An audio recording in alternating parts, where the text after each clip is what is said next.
Hello વેનેસ જૂના BCom ના વિદ્યાર્થી મિત્રો કેમ છો? આપ સૌ મજામાં છો? ચાણક્ય કોમર્સ ક્લાસીસમાં આપનું સ્વાગત છે. હું છું કૃણાલ સર. આપણે જોઈ રહ્યા છે એસવાય બીકોમ સેમ 3 ટેક્સેશન, જેમાં આપણે એક પાર્ટ પૂરો કર્યો છે, જેમાં સ્માર્ટ બોર્ડ આપણને કન્ફ્યુઝન કર્યા હતા લખતી વખતે, એટલે આપણે 20 મિનિટ પછી આપણો શો પૂરો કર્યો તો યાદ છે ને, પાર્ટ 1.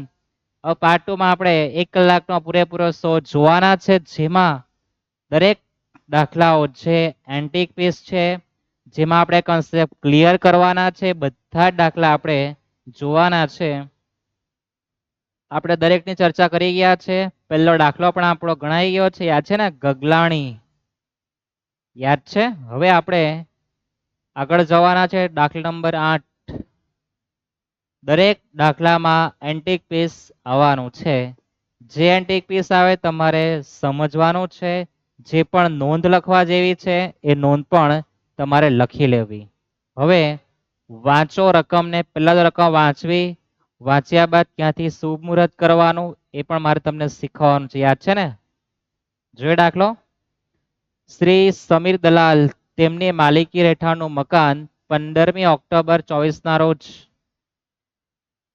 20,14,000 માં શું કરે? વેચે છે. આ મકાન તેમણે 1982 માં 2 લાખમાં ખરીદ્યું હતું, પરંતુ તારીખ 1/4/1 ના રોજ એની વાજબી કિંમત 3 લાખ હતી. શ્રી દલાલ તારીખ 15મી જાન્યુઆરી 2025 ના રોજ રહેઠાણનું બીજું મકાન ખરીદ્યું હતું અને તે અંગે ₹20,000 દસ્તાવેજ ખર્ચ સહિત ₹10 લાખ ચૂકવ્યા. આકારણી વર્ષ 25-26 ના મૂડી નફાની કરપાત્રની ગણતરી કરો. નાણાકીય વર્ષના આપણને સૂચકાંક આપેલો છે, 2024-25 નો આપેલો છે, અનુક્રમે આટલો છે ને. રકમ વંચાઈ ગઈ. તો રકમ વાંચ્યા પછી આપણા મગજ કયા પ્રકારની માહિતી આપી છે તો આપણે વાંચીએ.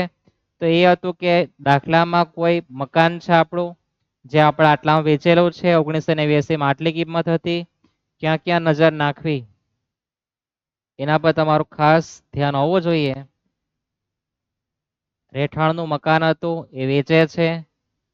1989 માં 2 લાખમાં હતું. 1/4/1 ના રોજ એની વાજબી કિંમત 3 લાખ હતું અને આપણે 15મી જાન્યુઆરી 2025 માં આપણે નવું મકાન ખરીદતા છે. કેટલામાં? 10 લાખ. તો આ જે બધું અંડરલાઈન છે બધું મહત્વનું છે કે ભાઈ આપણે પર કોઈ મિલકત છે, મકાન. એ મકાન આપણે વેચેલું છે, બદલામાં આપણે નવું મકાન પણ ખરીદેલું છે. તો મકાન વેચીને મકાનમાં રોકાણ કરવા માટે કલમ 54 આવું તમને શીખવ્યું છે. ની શીખવ્યું તો આપણે શીખવાના જ છે, પણ શીખવ્યું તો આપણે થોડી ચર્ચા કરી દઈએ કે ભાઈ આવું કંઈ આવવાનું છે. તમને યાદ છે ને? હા, નથી યાદ? એ લોકો ટેન્શન લેવાની બિલકુલ જરૂર નથી. ટેન્શન દેને કા લેને કા નહીં. તો આપણને જે માહિતી આપી એના પરથી આપણે મૂડી નફો ગણવાનું છે. એક જ માહિતી છે, આપણે શરૂઆત કરીએ.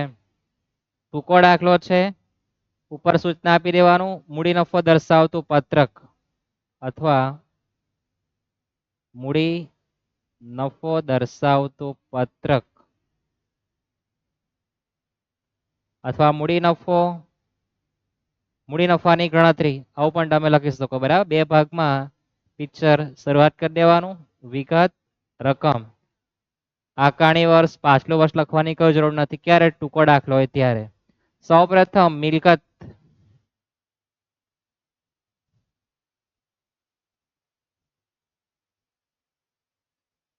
વેચાણની ઉપજ લખવાની. કેટલામાં વેચેલું છે? 20,14,000. પહેલા લેક્ચર જોઈને આવજો, પછી કૂદકામાં બાકી ખબર પડવાની નથી. બરાબર. શીર્ષક આપવાનું ઉપર રહેઠાણનું મકાન અને પછી લખવાનું વેચાણની ઉપજ. આપણે ડાયરેક્ટ લખવાનું છે. હવે વેચાણની ઉપજ માઇનસ કપાત. કપાતમાં આપણે 3 પ્રકારની કપાત જોવાના છે. એક તો વેચાણના ખર્ચા, નંબર 2 સુધારેલ ખરીદ કિંમત અને નંબર 3 વધારાની સુધારેલી ખરીદ કિંમત. હવે આપણે જે વેચેલું છે એમાંથી આપણે કપાત, આપણે જે ખર્ચા કરી કાઢી નાખવાનો, આપણો નફો ઘટતો જવાનો. શું થવાનું? ઘટતો જવાનું. જે લીધું છે એ બી કાઢવું પડે ને. આપણે માત્ર જેટલો નફો થાય એના પર જ મારે ટેક્સ ભરવા જવાનું. પછી વેચી નાખ્યું 20 લાખ અને 20,14,000 પર મેં ટેક્સ ભરી આવું. એ તો મૂર્ખામી આવું તો કોઈ કરવા નહીં જાય ને. તમે તમારો નફો છો. તો કપાતમાં આપણે જે ખર્ચો કરેલો છે કોઈ ખર્ચો કરેલો?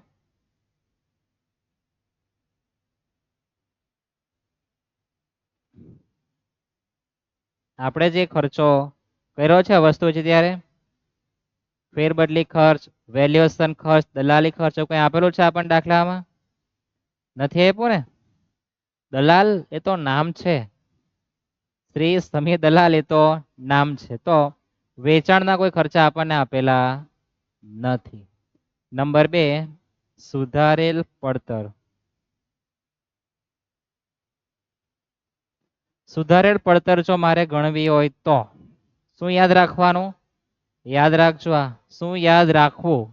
તો સુધારેલ પડતરમાં તમારે શું ગણવાનું? તો એના માટે સૂત્ર છે તમને લખાવે કે ખરીદ કિંમત ગુણ્યા 363 છેદમાં ખરીદી તારીખનો સૂચકાંક. એ તો મૂર્ખા લોકોનો ધંધો છે.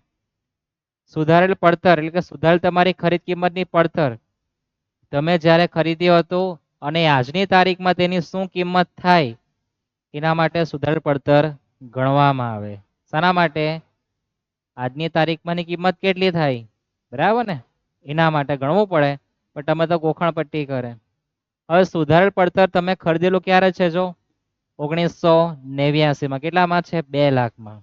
હવે તમારે એક નોટમાં નોંધ લખવાની કે ખરીદી 1/4/1 પહેલા હોય. શું 1/4/1 પહેલા ખરીદી હોય તો 1/4/1ની એની કિંમત જોવાની અને ખરીદ્યા તારીખની કિંમત જોવાની. 1/4/2001 પહેલા ખરીદી છે આપણી જો 1989માં. તો 1989 અને 2001 બેમાંથી કોઈ એકની કિંમત લેવાની, તે પણ કઈ વધારે દેખાતી હોય તે. તો આપણી પર વધારે દેખાય. તમે જોઈ શકો કે 89માં 2 લાખ છે ને એકની કિંમત કેટલી આપી છે? 3 લાખ. તો અમારે 3 લાખ અને 2001નો સૂચકાંક કેટલો છે? 100. અને આપણે દાખલો ગણવાનો છે આકારણી વર્ષ 25-26. આપણે શીખી ગયા છે, યાદ છે ને કે આપણે દાખલો પાછલા વર્ષનો એટલે કે 24-25નો. તો 24-25નો તમને સૂચકાંક કેટલા આપેલો છે? 363. કેટલા આપેલો છે? 363. તો ગુણ્યા કેટલા કરવાના? 363. મારે 24-25ની કિંમત કેટલી થાય? આ તો તે સમયે આટલી કિંમત હતી. ક્યારે? 2001માં કે ભાઈ 3 લાખ હતી. આજે કેટલી થાય? તેના માટે મારે ગુણ્યા 363 કરવાના ભાગ્યા 100 કરવાના. આ કોઈ સૂત્ર મોડે કરે તો મૂર્ખા કહેવાય. બરાબર છે. દરેક વસ્તુના કન્સેપ્ટ ક્લિયર છે કે આવ્યું ક્યાંથી, કેમ આવ્યું, આ પ્રશ્ન પૂછો તો જ તમને આન્સર એના મળવાના છે. ખ્યાલ પડ્યો ને? ખ્યાલ આવ્યો ને? વાપરો કેલ્સી. 3 લાખ ભાગ્યા 100 ગુણ્યા 363 કરો.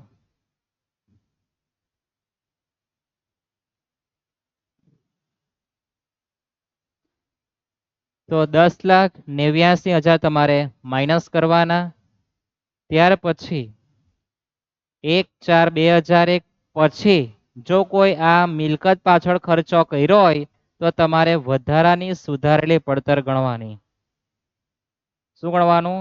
વધારાની સુધારેલી પડતર 1/4/2001 પછી ખર્ચો કર્યો હોય તો. એવું તો કંઈ આપણને સૂચના આપી નથી, તો ગણવાની બી જરૂર નથી. જે આવે તે આપણો લાંબા ગાળાનો મૂડી નફો.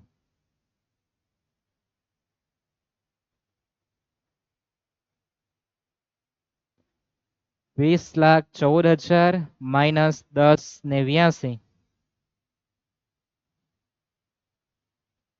તો 9,25,000 રૂપિયા આવે. 9,25,000 રૂપિયા આપણને નફો થવાનો છે આપણી મિલકત વેચતા. કેવો નફો કહેવાય ને? મૂડી નફો. કેમ લાંબા ગાળાનું કહેવાય? તો લીધું હતું 1989માં છે ને, અને વેચ્યું છે આપણે 2025માં આવીને. લાંબા ગાળાનો કહેવાય. યાદ છે ને સમયગાળો? દાખલા આપણે શાંતિપૂર્વક બધી થિયરી કહેતા સમજાવતા છે એટલે આ ભેજામાં જવું જોઈએ. તો મૂડી નફો આવી ગયો કેટલો? 9,25. એના પર ટેક્સ ભરવા જવાનું. હવે ટેક્સમાં મેં બચત કેવી રીતના કરું? કોલર ઊંચા કરીને કેવી રીતના કરું? તો આપણને જો સૂચના આપી છે કે 15મી જાન્યુઆરીએ આપણે બીજું એક મકાન લઈ લીધું, આપણો જે નફો થયો આપણે કશે ઇન્વેસ્ટમેન્ટ કરી દીધું, રોકાણ કરી દીધું, તો એ રોકાણ માઇનસ થાય. શું થાય? માઇનસ. તેના માટે આપણને ટેક્સમાં રાહત મળે. એના માટે શબ્દ છે કર મુક્તિ. એટલે માઇનસ લખવાનો, કર મુક્તિ ક્યાંથી આવ્યો? તો આપણે જો જે નફો થયો તેની સામે કોઈ મિલકતમાં પૈસા રોકી દઈએ તો આપણે એટલો નફો બાદ થઈ જવાનો. એના માટે શબ્દ છે કર મુક્તિ. તમે તો લખી દે નમૂનો આખો, માઇનસ કર મુક્તિ. એના માટે કલમ છે. કઈ કલમ લાગે? તો તમારે યાદ રાખવાનું કે તમારી પર મકાન હતું એ તમે વેચી નાખો અને ફરી પાછું તમે મકાન જ ખરીદો. મકાન વેચીને તમે મકાનમાં જ પૈસા નાખી દો ફરીથી, તો એના માટે કલમ 54 ઉદ્ભવશે. મકાન વેચીને તમે મકાનમાં રોકાણ કરો તો કઈ કલમ આવશે? કલમ 54. તમારે કલમ 54 મુજબ તમારે કર મુક્તિ આપવા જવાનું. કર મુક્તિમાં લખવાનું કલમ 54. શું લખવાનું? કલમ 54. તો આપણે જે બીજું મકાન ખરીદેલું છે 10 લાખનું છે. હવે મારે તો એ બતાવવાનું કે મારો મૂડી નફો કેટલો આવે. તો હવે 925 હતા શું? મૂડી નફાના રૂપિયા. જેની સામે રોકાણ કર્યું છે કેટલો? 10 લાખનું. તો કર મુક્તિમાં 10 લાખ નહીં લખવાનું. કે લખવાના? શક્તિ પ્રમાણે ભક્તિ. 925 છે, 925 આપી દેવાના. પણ આ હું શક્તિ પ્રમાણે ભક્તિ. કહેવાનો ભાવાર્થ એવો છે કે તમારી પર 9,25,000 રૂપિયા જે છે એ કોના છે? મૂડી નફાના. મારે તો મૂડી નફો કેટલા હોય તે ગણવાનું. જેટલા રૂપિયા એટલા આપી દેવાના. એ બચતા નથી. મારે તો ટેક્સ ભરવા જવાનું છે. ટેક્સ ભરતી વખતે મારે તો એ જુગાડ કરવાનો કે મારા પૈસા કાં બચતા છે. બરાબર? કલમ 54 આવે જેટલા કે ભાઈ જેટલા રૂપિયાની મિલકત ખરીદે તેની સામે નફો એ જોવાનો, જેટલો નફો હોય એટલા રૂપિયાની કરમુક્તિ આપી દેવાની. એક્ઝામ્પલ તરીકે 19,25,000 તો આપણે 10 લાખની જ કરમુક્તિ આપતે. સંભળાયું? ફરીથી રિપીટ કરો. 19,25,000 હતા કેટલા? તો 10 લાખ લખતા આપણે નીચે. પણ જેટલા રૂપિયા એટલા રૂપિયા આપી દેવાના, વાતતા પૂરી. બરાબર? આપણે કરપાત્ર મૂડી નફો શોધવાનો છે. આપણે કોઈ ટેક્સ ભરવો જ નહીં પડે. નફો થી એની સામે જ આપણે રોકાણ મોટું કરી દઈએ તો આપણે ટેક્સ ભરવો પડતો નથી. પણ યાદ રાખજો, મકાન વેચીને મકાનમાં રોકાણ તો જ કલમ 54 આવે ને ત્યારે શક્તિ પ્રમાણે ભક્તિ આવે. જેટલા રૂપિયા છે એટલા રૂપિયા આપી દે, વાર્તા પૂરી. નહીં અપાય તો વાંધો નથી. તો કરપાત્ર મૂડી નફો તમારો -0 આવશે. આવી ગણતરી 14 માર્કમાં એક રહેવાની છે. પણ એ 14 માર્કમાં ગણતરી રહેવાની છે. એના માટે તમારે પૂરેપૂરી મહેનત આ ટૂંકા દાખલામાં કરવી પડે. એ સમજ પડે તમે લાંબા દાખલા તરફ આગળ વધી શકો. તમે જ્યારે નાના હતા ત્યારે તમારી પર આવો ધંધો દરેકે કરાયો હશે, બરાબર ને? ત્યાર પછી તો આ પણ એ જ છે. આપણે એકલા જ શીખવાના છે, પણ તમારો પ્રયત્નો છે. અને એક્ઝામમાં આવા દાખલા પૂછે 4-4 માર્કમાં 3 કે 4 સેટ કરીને કે ભાઈ એક 4 4 અને બીજો દાખલો 6 માર્કનો હોઈ શકે, અથવા 3-3 માર્કના તમને 4 દાખલા પૂછે, અથવા 4-4 માર્કના 2 અને 3-3 માર્કના 2 એ બી પૂછી નાખે. તો આવા દાખલા તે સમય હોઈ શકે. બરાબર છે? બધા જ કન્સેપ્ટ ક્લિયર હોવા જોઈએ. પેપર કેવું પૂછાય એનું પણ આપણે શીખવતા છે. ભાઈ આ રીતના પણ પેપર તમારું સેટ થઈ શકે. ખ્યાલ આવે? જઈએ આગળ. દાખલો રિપીટ કરે ફરીથી એકવાર, જોઈ લો ઝડપથી. સૌપ્રથમ તો કરપાત્ર મૂડી નફો શોધવાનો છે. તો જે પણ મિલકત આપે એની વેચાણની ઉપર સૌપ્રથમ લખવાની માઇનસ કપાત. કપાતમાં વેચાણના ખર્ચા જે હોય તે. વેચાણના ખર્ચામાં દલાલી, ફેરબદલી ખર્ચ, વેલ્યુએશન ખર્ચ દાખલા આવવાના જ છે આગળ જતા. આપણે તે પણ બધા સમજી લેશું. હમણાં કરીને આપણે ડેસ્ક કરેલું છે. સુધારેલી પડતર કેમ ગણી પણ આપણે ચર્ચા કરી છે. રિવર્સ કરવાનો વિડીયો સાંભળી લેવાનો. કઈ કિંમત લીધી? તો 89 અને 2001. 2001 પહેલાની ખરીદી હોય તો 2001ની કિંમત પણ જોવાની અને 2001 પહેલાની કિંમત અને 2001ની કિંમત બેમાંથી વધુ હોય તે પસંદ કરવાનું, ભાગ્યા સૂચકાંક કયો કરવાનો, ખરીદ્યા તારીખનો, અને ગુણ્યા તમારે પાછલા વર્ષનો એટલે કે નાણાકીય વર્ષનો સૂચક ગુણ્યા કરી દેવાનો. વધારાની સુધારેલી પડતર ક્યારે ગણવાની આવે? 2001 પછી ખર્ચ કર્યો હોય ત્યારે, જે આવે તે લાંબા ગાળાનો મૂડી નફો માઇનસ કર મુક્તિ કેમ આપવાની? તમે મકાન ખરીદેલું છે એ વર્ષ દરમિયાન, કયું વર્ષ? પાછલું વર્ષ 2024-25 દરમિયાન. દેખાય ને 15/1/25 આપણા પાછલા વર્ષમાં તારીખ આવે એટલે પાછલા વર્ષમાં આપણે રોકાણ પણ કરેલું છે. તો મકાન વેચીને મકાનમાં રોકાણ કલમ 54 આવે. 54માં શક્તિ પ્રમાણે તમારી ભક્તિ, તમારી જેટલી કેપેસિટી છે એટલા આપી દો. મારે તો કરપાત્ર મૂડી નફો શોધવાનું, કર ભરવાનો છે મારો. મેં તો વધારે રોકાણ કરી દઉં, તમારે કોઈ ટેક્સ ભરવો પડતો નથી, આપણે બચી ગયા. આપણે પૈસા કોઈ પ્રકારને ટેક્સમાં જવાના નથી. આને કહેવાય જુગાડ. કોણ કરે આવું? સીએ લોકો. તમારથી થવાનું છે, તમારથી બી થાય, પણ તમારી પર આ ધારા ધોરણ નિયમ ખબર હોવા જોઈએ. છેલ્લે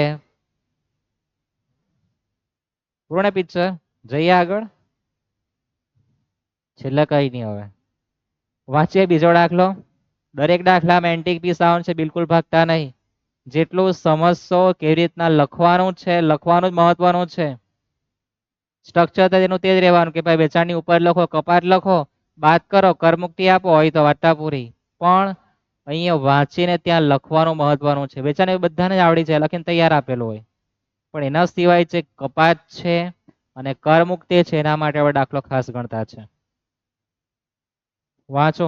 શ્રી 8/8 વલ્લે ભારતીય નાગરિક અને સામાન્ય રહીશ છે એમ કે તેમણે 15/11/24 રોજ તેમના વેપાર માટે વપરાતી માલ મિલકત 20,68,000 વેચી નાખી.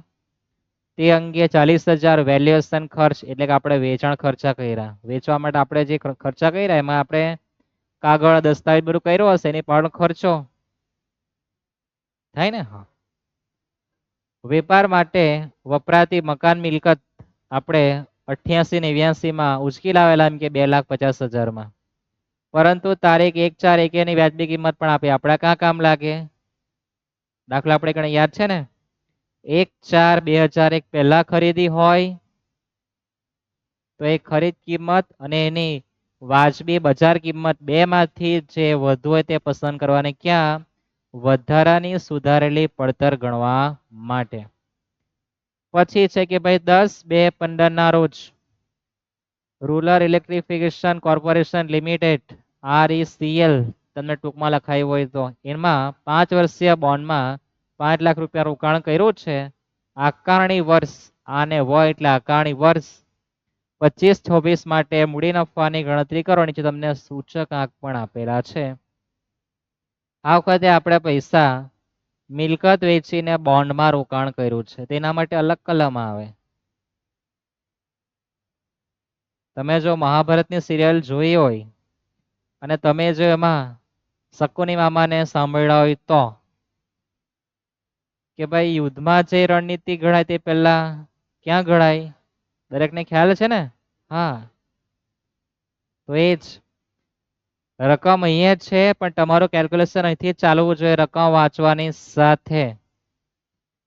પછી તમારે શકુનામાં ડાયલોગ યાદ કરી દેવાનો, જે આવતો હોય તે યાદ છે ને? મેરે પ્યારે બચ્ચે યુદ્ધ ભૂમિ સે પહેલે. જાણતા છે ને? હા, આપણે ચર્ચા નથી કરવાના એની. વાંચી રકમ શું લખવાનું ઉપર? મૂડી નફો દર્શાવતો પત્રક અથવા મૂડી નફાની ગણતરી. ટૂંકો દાખલો છે એટલે આટલું લખો ઇનફ છે. વિગત રકમ 2 ભાગ કરી દેવાના.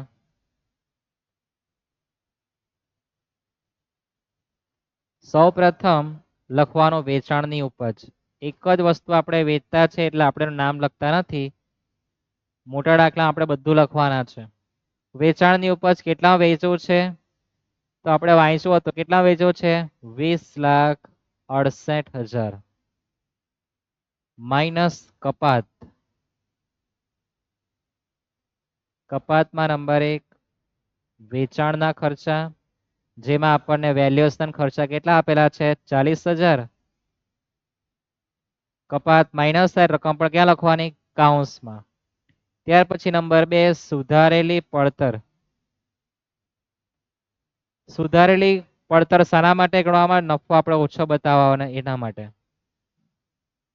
તો આપણે લીધું હતું ક્યારે? 88 ને 82 માં, ત્યારે 2,50,000 નું હતું. જ્યારે 2001 ની કિંમત કેટલી આપી? 4 લાખ. તો આપણે કઈ કિંમત લેવાની? 4 લાખ. અને 2001 નો સૂચકાંક કેટલો છે? 100. અને આપણે તો 2024-25 માટે ગણવાના એટલે તેનો આ કેટલો છે? 363. સૂત્ર લખે એ તો મૂર્ખા કહેવાય ભાઈ. આપણે કેમ ગણતા છે એનો કન્સેપ્ટ આપણે ક્લિયર કર્યો છે કે સુધારેલી ખરીદ પડતર શોધવા માટે શું કરવાનું? તો ભાઈ આપણી જે ખરીદ કિંમત છે તે સમય આંક જે છે એના ગુણ્યા હાલનો આંક કરવાનો 24-25 નો. કેટલાક સૂત્ર મળે કરે? ખરીદ કિંમત ગુણ્યા ખરીદ્યા તારીખનો સૂચકાંક ભાગ્યા થાય અને ગુણ્યા 363. લા ડોબા જરાક તો સુધર. જેટલું સમજીને લખો એટલું બેનિફિટ છે. જેટલું ગોખીને જાય એટલે મને લલચાવે. આકારણી વર્ષ 25-26 છે તો આપણે પાછલું વર્ષ 2024-25 નો આંક લેવાનો. આનો ખ્યાલ આવજો તમારી પર. ગણતરી કરી દઈએ. કેલ્સી તમારા હાથમાં બી છે ને મારા હાથમાં પણ છે. 4 લાખ ગુણ્યા 363 ભાગ્યા 100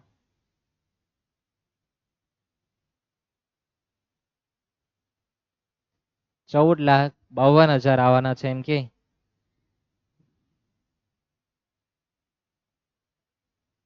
₹14,52,000. નંબર 3 વધારાની સુધારેલી પડતર.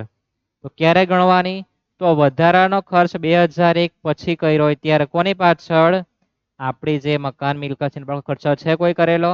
કોઈ ખર્ચો કરેલો નથી. તો માઇનસ કરી દઈએ આપણે. જે આવે તે લાંબા ગાળાનો મૂડી નફો. કોનો મૂડી નફો? લાંબા ગાળાનો મૂડી નફો. કેમ લાંબા ગાળાનું? લીધું હતું 88 ને 82, મને વેચવું હમણાં કેટલા વર્ષો થઈ ગયા? થઈ ગયા ને 35-36 વર્ષ થઈ ગયા ને. તો પછી ચલો માઇનસ કરી નાખીએ. તો 20,68,000 માં વેચવું, જેની સામે આપણે ખર્ચો કર્યો હતો 40,000 નો અને આપણે લીધું તે સમયની કિંમત આપણે હાલમાં 14,52,000 થાય. તો આપણો લાંબા ગાળાનો મૂડી નફો કેટલો જન્મે? 5,76,000. કેટલો આવે? 5,76,000. પૂરેપૂરો વિડીયો જોવાનો, પૂરેપૂરો લેક્ચર સાંભળવાનો, તો જ તમારા બધા કન્સેપ્ટ ક્લિયર થાય. પછી કેટલાક તો 5 મિનિટ સાંભળે ને પછી ભાગી જાય. પછી કે સાહેબ કે ભણાવતા મજા નથી પડતી. પેલા પૂરેપૂરું સાંભળ. 1 કલાકનો સમય આપ. થોડો વિચાર કે શું વાંચ્યું હતું અને શું લખેલું છે, અને વાંચ્યા પછી કયા પ્રકારના વિચાર લાવવાના એ પણ આપણે ચર્ચા કરતા છે. આવી ગયા લાંબા મૂડી નફો? હા, વિચાર પણ કેવી રીતના લાવે એની ચર્ચા કરતા છે આપણે. મૂડી નફો આવી ગયો પછી તમારે યાદ રાખવાનું કે તમારી પર જે નફો આવ્યો એનું તમે કશે ઇન્વેસ્ટમેન્ટ કરેલું છે તો તમારે એના પર ટેક્સ નથી ભરવો પડતો. યાદ રાખો આ. તમારી પર જે નફો થાય કશે તમે રોકાણ કરો તો તમારે એમાં પૈસા ઓછા ભરવા પડે ટેક્સના. તો તમે 10/2/25 ના રોજ RECL રૂરલ ઇલેક્ટ્રિફિકેશન કોર્પોરેશન લિમિટેડમાં તમે 5 લાખના બોન્ડ લેતા છે. હવે તમે મકાન વેચીને શું? મકાન વેચીને તમે બોન્ડ ખરીદતા છે. શાની ખરીદી કરી? બોન્ડ. તો મકાન વેચીને મકાનમાં રોકાણ હોય તો કલમ 54 આવે. જ્યારે મકાન વેચીને તમે બોન્ડમાં રોકાણ કરો તો કલમ 54EC. કઈ કલમ લાગવાની છે? કલમ 54EC. યાદ રાખજો. મિલકત વેચીને તમે બોન્ડમાં રોકાણ કરો, શેરમાં રોકાણ કરો, ડિબેન્ચરમાં રોકાણ કરો, ગમે ત્યાં રોકાણ કરો, કલમ 54EC આવવાની છે. યાદ રાખજો. મિલકત વેચીને બોન્ડમાં રોકાણ તો કલમ 54EC. કલમ 54 ક્યારે આવે? મકાન વેચીને મકાનમાં રોકાણ. કલમ 54EC ક્યારે આવે? મિલકત વેચીને બોન્ડમાં રોકાણ. તો લખીએ માઇનસ કર મુક્તિ. કેમ કર મુક્તિ? આપણે જાણી ગયા છે. કેમ જાણી ગયા? તો આપણે સમજ્યા કે ભાઈ આપણી પર જે પૈસા છે એમાં નફાના પૈસા, એમાં ટેક્સ બચાવવા માટે આપણે સિસ્ટમ પાડેલી છે. તો બોન્ડમાં રોકાણ 5 લાખનું છે તો 5 લાખ રૂપિયા લખી દેવાના. શક્તિ પ્રમાણે ભક્તિ આમાં તો અપાય દેવું છે. જો તમે આપી દો 5,76,000, તમે સામે 5 લાખ રૂપિયા આપણે રોકી દીધા છે. તો 76,000 નો હજુ નફો મારો રહેવાનો, એના પર મારે ટેક્સ ભરવો પડે. શું કરવો પડે? ટેક્સ ભરવો પડે.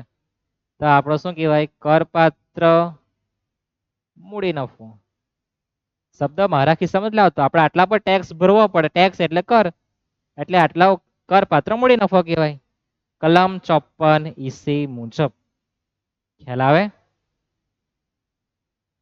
નઈ બાટલીમાં જૂનો દારો આટલો જ છે, નવું આટલું જ છે, બાકી બધું જૂનું જ છે.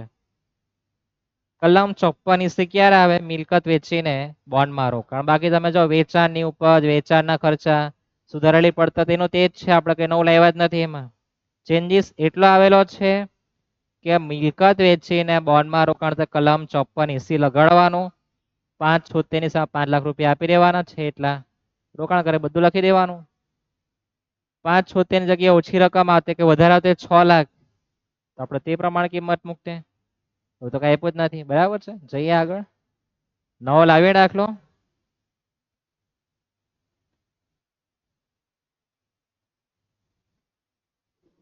વાંચીએ, વાંચો. આબિદ અલી, એટલે આપણે થોડું પીને આવીએ, રકમ વાંચતા થાવ.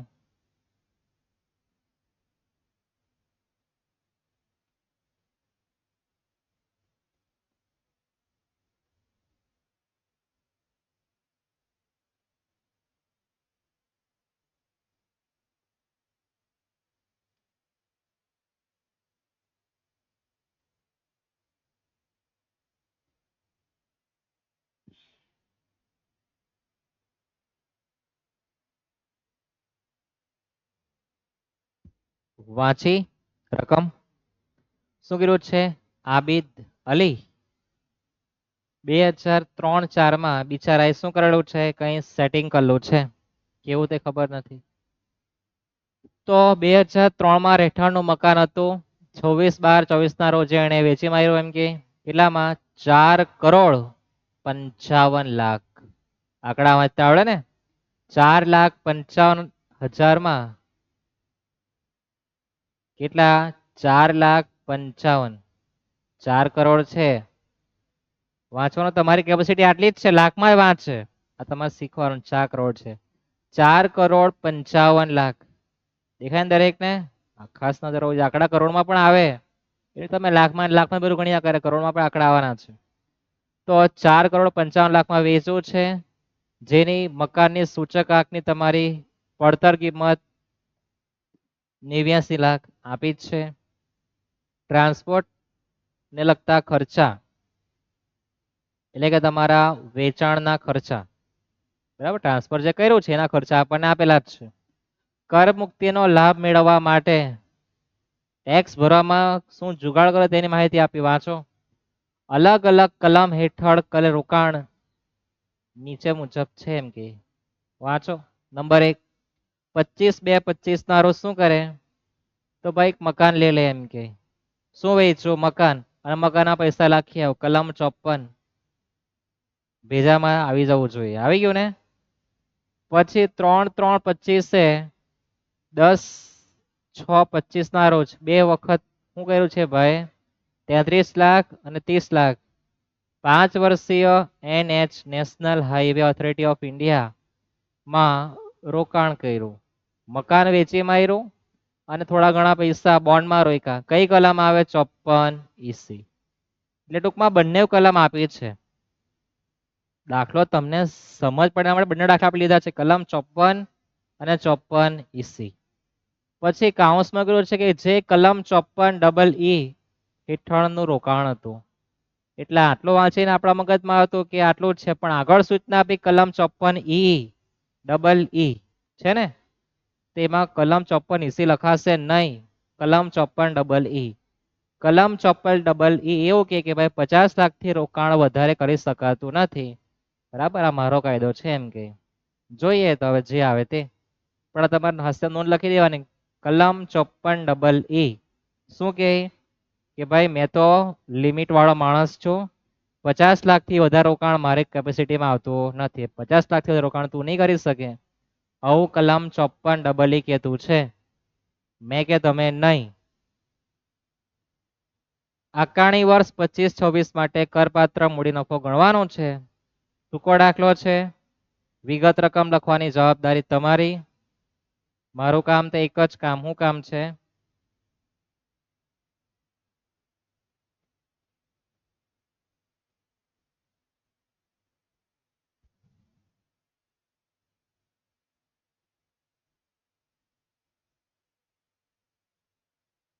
રહેઠાણનું મકાન જે મારી પર છે એ વેચી નાખ્યું છે, તો વેચાણની ઉપજ મને કેટલી આપી છે?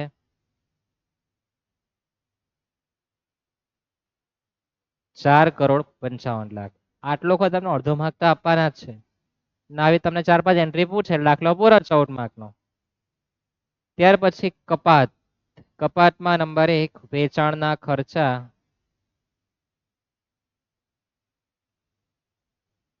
તો વેચાણના ખર્ચમાં તમને ટ્રાન્સફર ને લગતા ખર્ચા આપેલા છે કેટલા? 3,11,000. 0 વધી બી ગયો કે?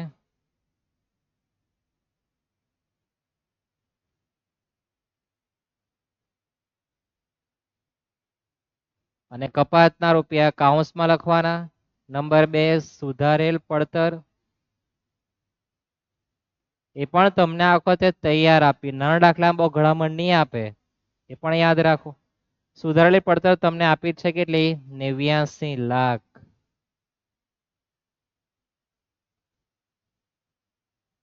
વધારાની સુધારેલી પડતર વિશે તમને કઈ સૂચના આપી નથી કે ભાઈ 2001 પછી એટલે કે 2005-6 માં 10-15 માં એટલે 10-11-14-15 આવી વાત કરો.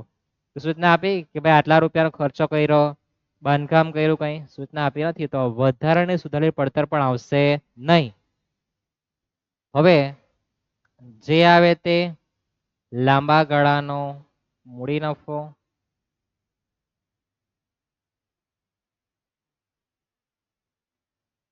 પ્લસ માઇનસ કરવાની જવાબદારી મારી ને તમારી.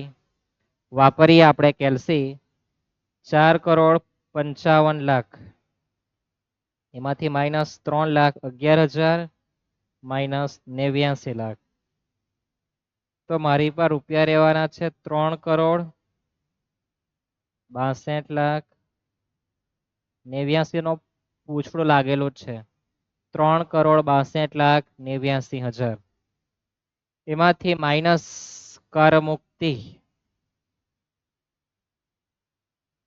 તો પહેલી કર મુક્તિ કલમ 54. કાઉન્સમાં તમે લખી દેવાનું કે ભાઈ મકાનમાં રોકાણ છે, બરાબર? મકાનમાં રોકાણ છે કેટલું છે? 25/2/25 કેટલાનું છે? 2,62,89,000. અને કર મુક્તિ માઇનસ તો રકમ બી ક્યાં લખવાની? કાઉન્સમાં. નંબર 2 કલમ 54EE. National highway authority of India NHAI માં રોકાણ કરેલું છે કેટલું? તો 33 ને 30.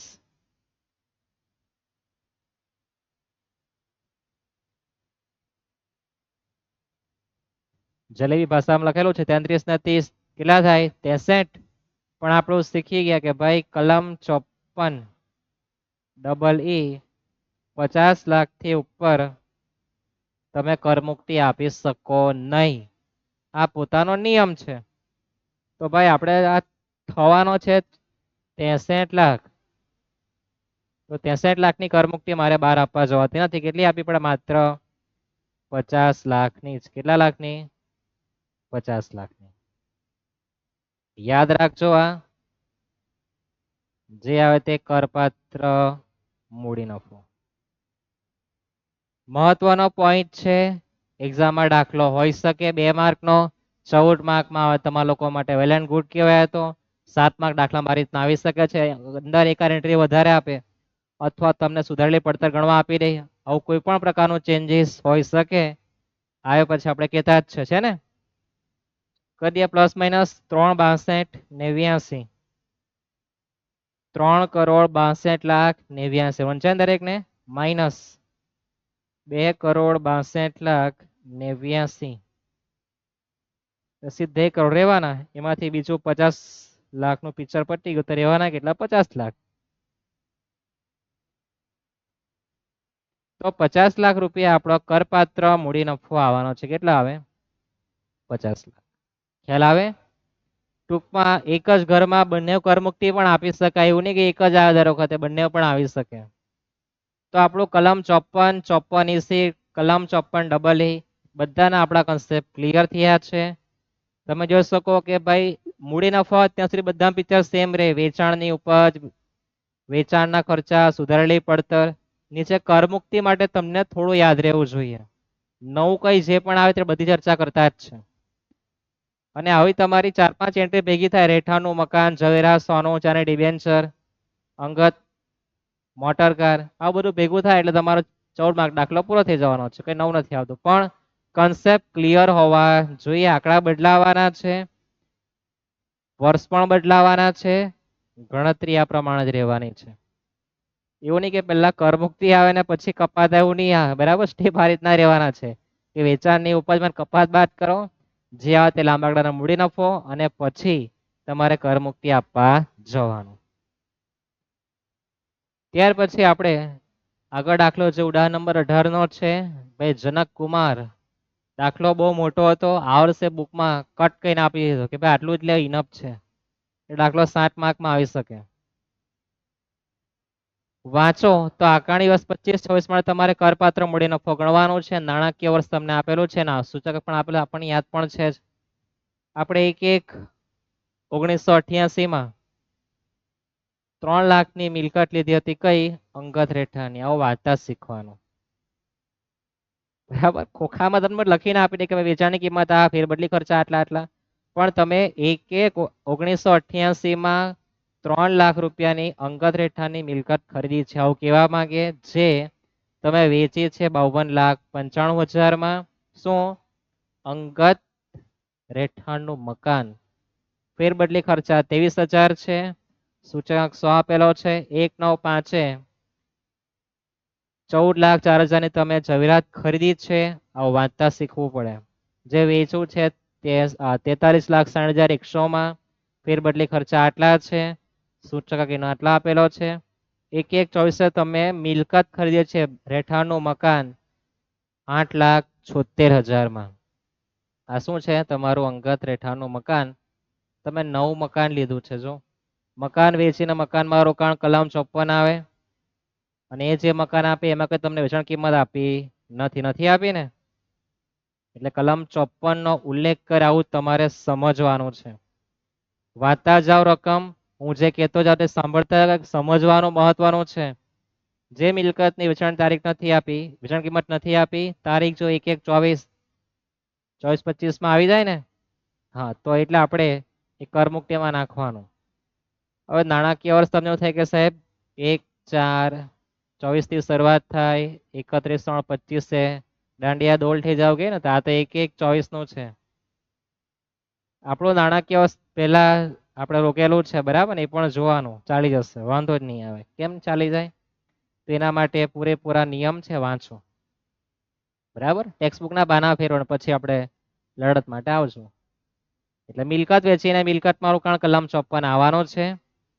નીચે સૂચના વાંચો. અંગત રહેઠાણનું જૂનું મકાન 15/3/25 ના રોજ વેચી નાખેલું છે.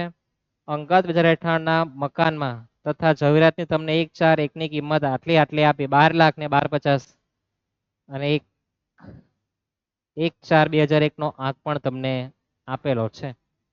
વંચાઈ ગયો? તો આપણે થોડું નાનું કરી દઈએ કે ગણતરી વધારે પડતી મોટી છે.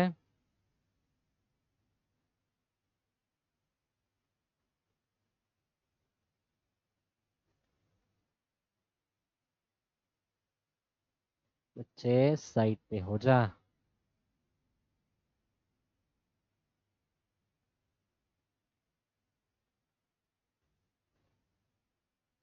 હવે તમારે દાખલો મોટો થોડો પત્રક ટાઈપ બનાવી દેવાનું. શું લખવાનું? લાંબા ગાળાનો મૂડી નફો દર્શાવતું પત્રક.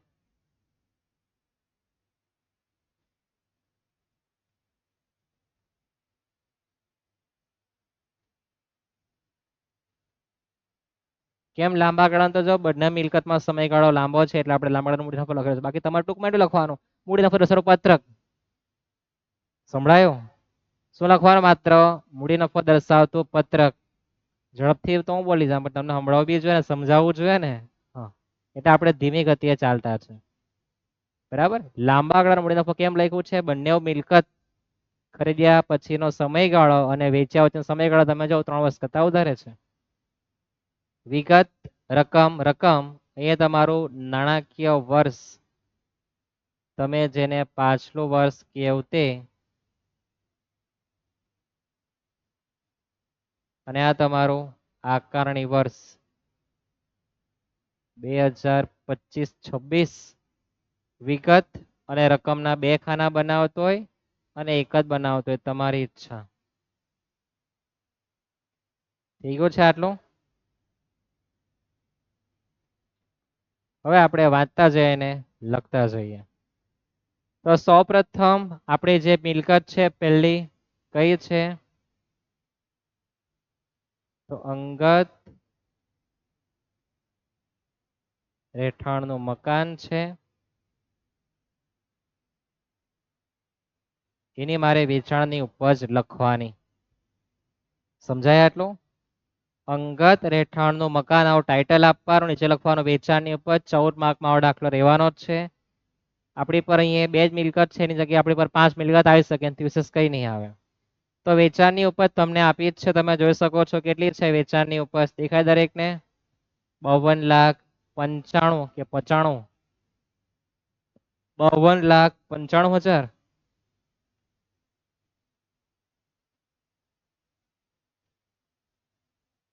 માઇનસ કપાત.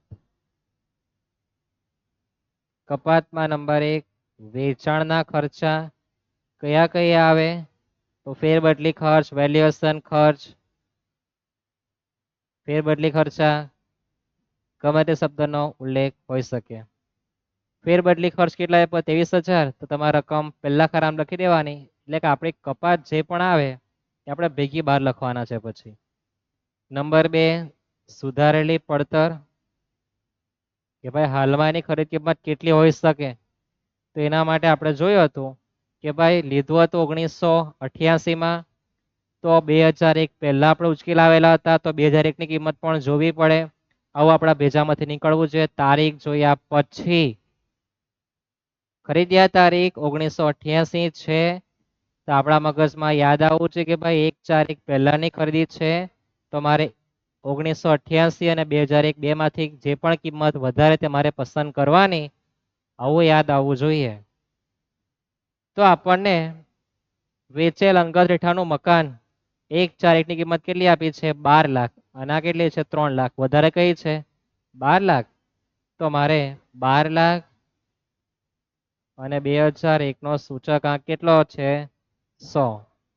અને આપણે તો 363 મતલબ છે, મારે તો ચાલુ પાછલું વર્ષ નાણાકીય વર્ષ કેવું છે? 24-25, તેનો કિલો 363. મારે દાખલા વર્ષનો જ ગણવાનો આવે. તો વધારે કઈ તમારે ગણતરી થવા નથી. 12 લાખ ભાગ્યા 100, પહેલા ભાગ્યા કરો પછી ગુણ્યા કરવા જોજો. 43,56,000. અને મિલકત ખરીદ્યા પછી કે તમે વધારાનો કોઈ ખર્ચો કરેલો નથી, એટલે આપણે વધારાની સુધારેલી પડતર ગણતા નથી. પ્લસ કરી દઈએ આપણે 23,000.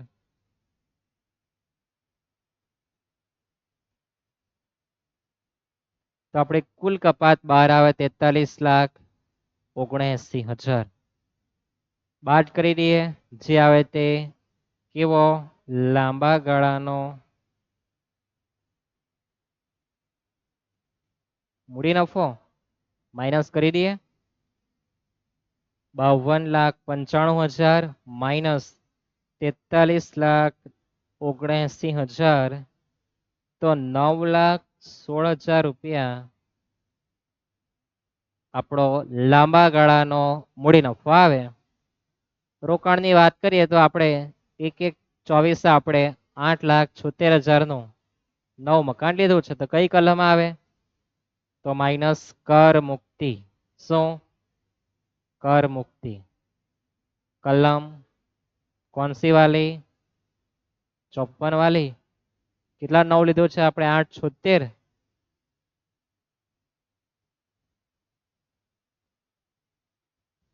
તો જે આવે તે આપણો કરપાત્ર મૂડી નફો. જે આવે તે કરપાત્ર મૂડી નફો 876 માઇનસ કરી દઈએ તો 40,000 રૂપિયા પર જ મારે ટેક્સ ભરવા જવું પડે. 9,16,000 ભરવા જવું પડતું નથી. કેટલું સારું કહેવાય. આવું સેટિંગ કરતા શીખવાનું. થઈ ગયું આટલું? 10-15 તમારે બનાવી દેવાનું. મને ખબર છે કે આવું થાય એટલે આપણે તૈયાર રાખ્યું જ છે મેં તો. છે ને તૈયાર મારી પર તો? તમારે ફરી પર લખવું નહીં હે. નવા પાના પર નહીં ગણવાનું, કન્ટિન્યુઅસ ગણવાનું છે. જગ્યા મારી ભરાઈ ગઈ છે એટલે. નંબર 2 ઝવેરાત. એની વેચાણની ઉપર જોઈએ તો 43,60,100 છે ને? 43,60,100. કપાતમાં જોઈએ તો વેચાણના ખર્ચા 11,000 છે.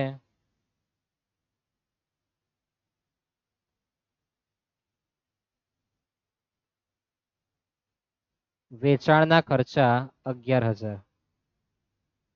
નંબર 2 સુધારેલી પડતર. સુધારેલી પડતરમાં તમારે ખરીદ કિંમત જોવાની.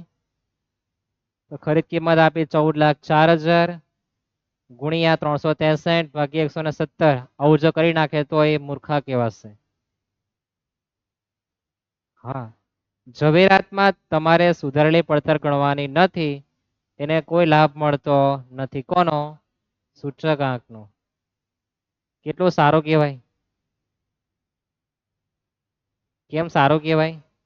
તો તમે જે ઝવેરાત લાવેલા છે ને તેની કિંમત છે તે રાખવાની જૂની જ. નવી રાખવા ગયા તો લોચા પડે. એટલે ગવર્મેન્ટ બહુ ખતરનાક. એટલે કીધું કે ભાઈ આમાં સુધારેલી પડતર ગણવી નહીં. સીધી ખરીદ કિંમત લખી 14,04,000. કેટલા લખવાના? 14,04,000 ડાયરેક્ટ લખવાના. જો ગણતરી કરે તમે આંકડા વધી જવાના. તમારો નફો આપોઆપ કેવો થઈ જવાનો? ઘટી જવાનો ને. એટલે ગવર્મેન્ટ બહુ સારી ખતરનાક નિયમ બદલી નાખે. ભાઈ આમાં સુધારેલી પડતરમાં શું કરવાનું? બેઠી લખવાની ખરીદ કિંમત એમ કે. આમાં તો આ બધું ગુણ્યા ભાગ્યા નહીં ચાલે. તું તો મને ઉલ્લુ બનાવે એમ કે. એટલે ગવર્મેન્ટ બહુ સારી છે, સમજે કે તમે એને કાં ઉલ્લુ બનાવી જાય. એ પણ તમારા કરતા વધારે બુદ્ધિશાળી છે, બરાબર ને? તમારા કરતા ઓછું ભણેલા છે તો પણ સારી જગ્યાએ પહોંચેલા છે. એટલે બુદ્ધિ ક્ષમતા એમની પર છે જ તમારા કરતા સારી. એટલે એ કે ભાઈ આમાં ગણતરી નહીં ચાલે તારી, ઇનફ છે. જમીન મકાનમાં ગણી નાખ, વાંધો નહીં. ઝવેરાતમાં નહીં જોઈએ. ચાલો તો ભાઈ કપાતમાં 2 જ છે. વધારાનો કોઈ ખર્ચો કરલો નથી. એટલે કેટલા? 14,15,000.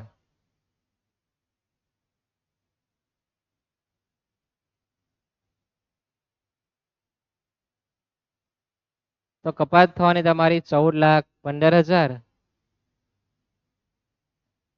બસ બીજું કઈ આપેલું છે એમાં? કરમુક્તિ નામ તેમ બિલકુલ કઈ આપેલો નથી. હવે તમારા મગજમાં પ્રશ્ન થાય કે 1,4,1 ની કિંમત કેમ નહીં લીધી?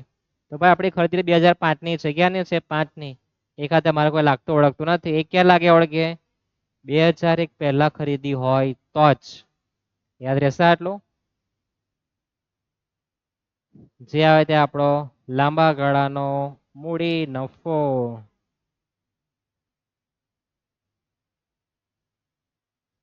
કેલ્સી વાપરો. 43,60,100 માઇનસ 14,15,000